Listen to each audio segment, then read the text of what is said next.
The psychology of money, पैसे के साथ हमारी सोच। नमस्कार दोस्तों, आज हम बात करेंगे एक ऐसी किताब की जो हमें सिर्फ पैसा कमाना नहीं बल्कि पैसे के बारे में सही तरीके से सोचना सिखाती है। किताब का नाम है द साइकोलॉजी ऑफ मनी, जिसे मॉर्गन हाउसल ने लिखा है। इस किताब की सबसे बड़ी सीख है, पैसे के मामले में सफलता सिर्फ आपके ज्ञान पर निर्भर नहीं करती बल्कि आपके व्यवहार और आपकी सोच पर भी निर्भर करती है। क्योंकि दुनिया में ऐसे बहुत से लोग हैं जो कम कमाते हुए भी आर्थिक रूप से सुरक्षित रहते हैं, और ऐसे भी लोग हैं जो बहुत ज्यादा कमाने के बावजूद हमेशा पैसों की चिंता में रहते हैं। तो आखिर ऐसा क्यों होता है? आइए इसे समझते हैं। पहला सबक, पैसा गणित से ज्यादा व्यवहार का खेल है। हम सोचते हैं कि अगर किसी व्यक्ति को निवेश, शेयर बाजार और ब्याज का अच्छा ज्ञान है तो वह निश्चित रूप से अमीर बनेगा, लेकिन ऐसा जरूरी नहीं है। क्योंकि पैसा संभालने में सबसे बड़ी समस्या गणित नहीं, इंसानी भावनाएं हैं। लालच हमें ज्यादा जोखिम लेने के लिए मजबूर करता है। डर हमें गलत समय पर निवेश बेचने के लिए मजबूर करता है।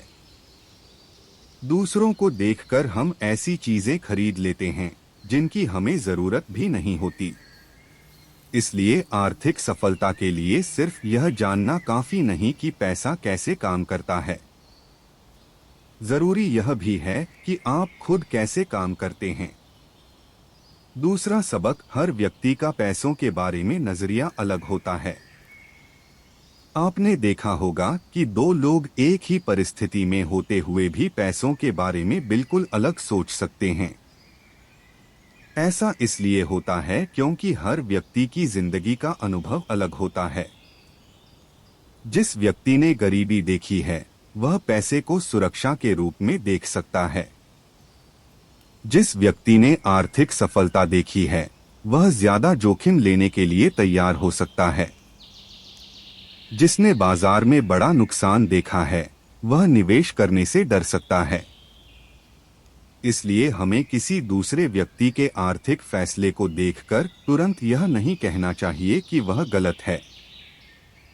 हो सकता है उसकी जिंदगी का अनुभव हमसे बिल्कुल अलग रहा हो। तीसरा सबक, अमीर दिखना और अमीर होना अलग चीजें हैं। यह किताब एक बहुत महत्वपूर्ण अंतर समझाती है। दिखने वाली दौलत और वास्तविक दौलत में फर्क होता है। महंगी कार, बड़ा घर, महंगे कपड़े और शानदार मोबाइल देखकर हमें लगता है कि व्यक्ति बहुत अमीर है, लेकिन हम यह नहीं देख पाते कि उसके बैंक खाते में कितना पैसा है, उस पर कितना कर्ज है और उसकी आर्थिक स्थिति वास्तव में कितनी मजबूत है। वास्तविक दौलत अक्सर दिखाई नहीं देती। जो पैसा आपने खर्च नहीं किया वह भी आपकी संपत्ति का हिस्सा है। इसलिए सिर्फ अमीर दिखने के लिए खर्च करने के बजाय आर्थिक मजबूती बनाने पर ध्यान देना ज्यादा समझदारी है। चौथा सबक, बचत का महत्व। पैसा कमाना जरूरी है, लेकिन पैसा बचाना भी उतना ही जरूरी है। और बचत का मतलब सिर्फ किसी खास चीज के लिए पैसा जमा करना नहीं है। बचत आपको स्वतंत्रता देती है। मान लीजिए आपके पास कुछ महीनों के खर्च के बराबर पैसा अलग रखा हुआ है।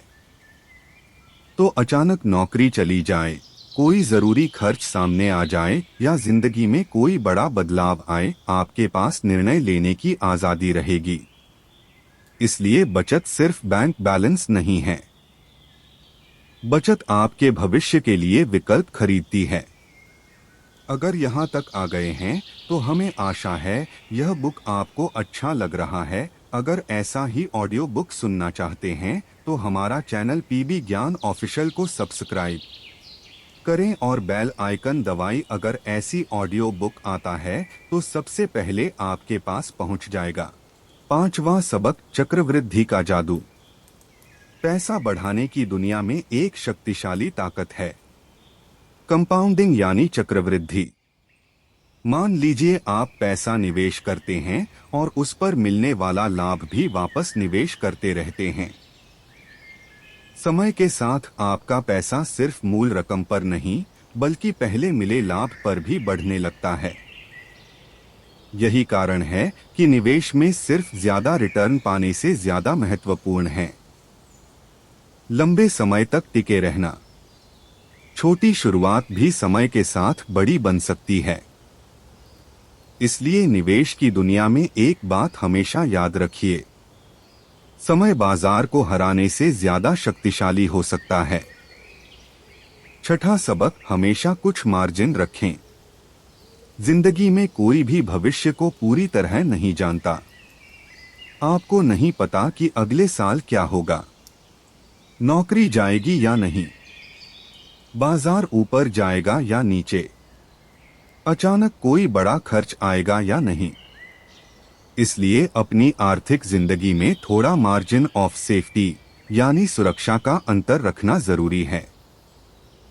अगर आपकी पूरी कमाई हर महीने खर्च हो जाती है तो एक छोटा सा झटका भी बड़ी समस्या बन सकता है।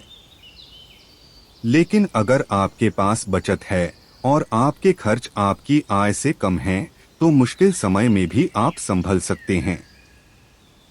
भविष्य की अनिश्चितता को स्वीकार करना आर्थिक समझदारी है। सातवां सबक, हर किसी को अमीर बनने की जरूरत नहीं, आर्थिक रूप से स्वतंत्र बनने की जरूरत है। बहुत से लोग पैसा इसलिए चाहते हैं ताकि वे दूसरों को दिखा सकें कि उनके पास कितना पैसा है। लेकिन असली फायदा पैसा दिखाने में नहीं है। असली फायदा है अपना समय खुद नियंत्रित करने की आजादी।